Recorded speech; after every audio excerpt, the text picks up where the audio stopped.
it's running. I've obviously got a problem with the connection to the exhaust, but I'm going to stop it anyway. But you can see it's running.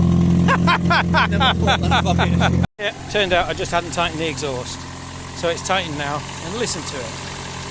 That's okay. Good grief.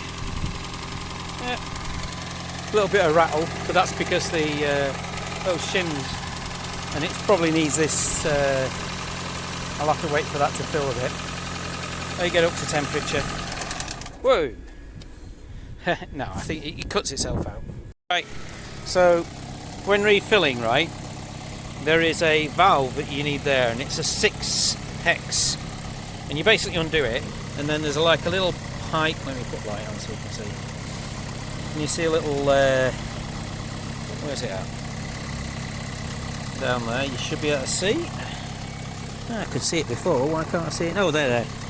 Yeah. So here. You can't go see it. You see if I can go in. There's a little output pipe. Yeah, just there. Right. The phone's not seeing it, but it's just where my finger is. Okay. Maybe I'll see it through there. I don't know. Let's see. Oh, there it is. Yeah. See, there's the output pipe. Yeah.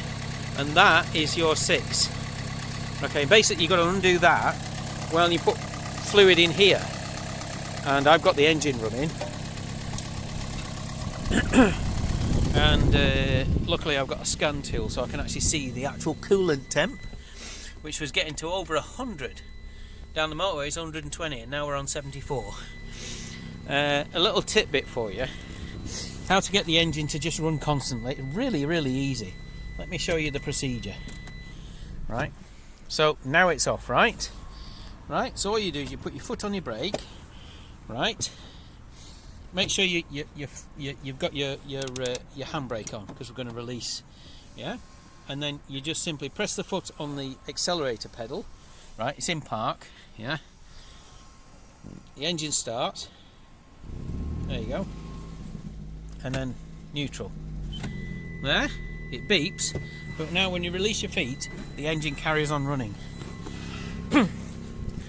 Right, some guy on the internet said all this strange procedure to get it into inspection or maintenance mode, but as you can see, the engine's running, and that's all you really need. Yeah, so they top up with fluid with that valve open. You can see it coming out of there, and then that's it. You're done, I believe.